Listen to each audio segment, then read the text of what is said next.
श्रीमद् भगवद गीता अध्याय 5 कर्म संन्यास योग। श्लोक 1। अर्जुन उवाच संन्यासम कर्मणा कृष्ण पुनर्योगच शंससि यच्छ्रेय एत्योरेकम तन्मे ब्रूहि सुनिश्चितम। अनुवाद। अर्जुन बोले, हे कृष्ण, आप कभी कर्मों का संन्यास तो कभी कर्मयोग की महिमा बताते हैं। कृपया मुझे स्पष्ट बताइए कि इन दोनों में से कौन सा मार्ग श्रेष्ठ है। व्याख्या। अर्जुन यहाँ भगवान से संन्यास और कर्मयोग के बीच की उलझन को सुलझाने का निवेदन कर रहे हैं। उनका प्रश्न है कि क्या कर्मों का त्याग संन्यास उत्तम है या फिर कर्म करते हुए भगवान का ध्यान रखना कर्मयोग श्रेष्ठ है। श्लोक 2। श्री भगवान उवाच संन्यासः कर्मयोगश्चनि श्रेयस्करावुः तयोस्तु कर्म संन्यासात् कर्मयोगो विशिष्यते। अनुवाद। भगवान श्री कृष्ण ने कहा, संन्यास और कर्मयोग दोनों ही मोक्ष देने वाले हैं, लेकिन कर्म संन्यास से कर्मयोग श्रेष्ठ है। व्याख्या। भगवान यहाँ स्पष्ट करते हैं कि संन्यास और कर्मयोग दोनों मोक्ष की प्राप्ति कराते हैं, परंतु कर्मयोग यानी कार्य करते हुए भी भगवान का ध्यान और समर्पण श्रेष्ठ है।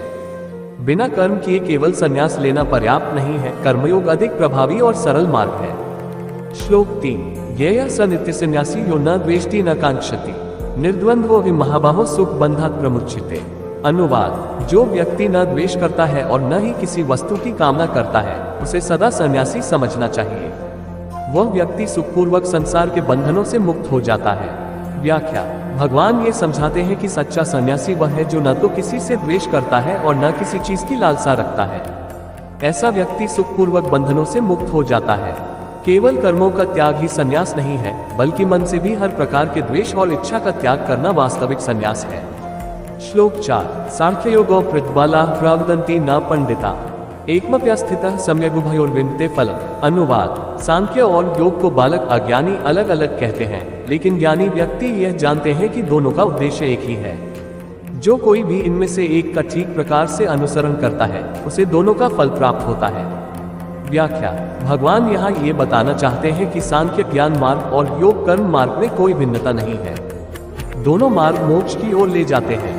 जो व्यक्ति किसी एक का भी सही ढंग से पालन करता है, वह दोनों का फल प्राप्त कर सकता है। श्लोक 5। यत्सार्थ्य प्राप्यते स्थान तद्योगैरपि गम्यते एकम सार्थ्यम च योग चय्य पश्यति स पश्यति। अनुवाद। जो स्थान सांख्य योग ज्ञान योग से प्राप्त होता है, वही स्थान कर्मयोग से भी प्राप्त होता है। जो व्यक्ति दोनों को एक समझता है, वह वास्तव में सत्य को देखता है। व्याख्या। भगवान यहाँ ये स्पष्ट करते हैं कि ज्ञानयोग और कर्मयोग दोनों का लक्ष्य एक ही है, मोक्ष की प्राप्ति। जो व्यक्ति यह समझ लेता है कि दोनों ही मार्ग समान है, वही सच्ची दृष्टि रखता है।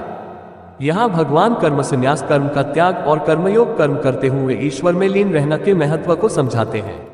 हमारी चैनल पर आपको सभी पुराण की कथाएं, 4 वेदों की कथाएं, धार्मिक ग्रंथों की कथाएं की वीडियो मिलेगी। कृपया हमारी चैनल सब्सक्राइब करें और आपके सभी दोस्तों को शेयर करें, तो हमें भी थोड़ा वीडियो बनाने की हिम्मत मिलेगी। तो कृपया आप सभी हमारी चैनल को सब्सक्राइब करें और शेयर करें और लाइक करें। धन्यवाद। जय श्री कृष्ण।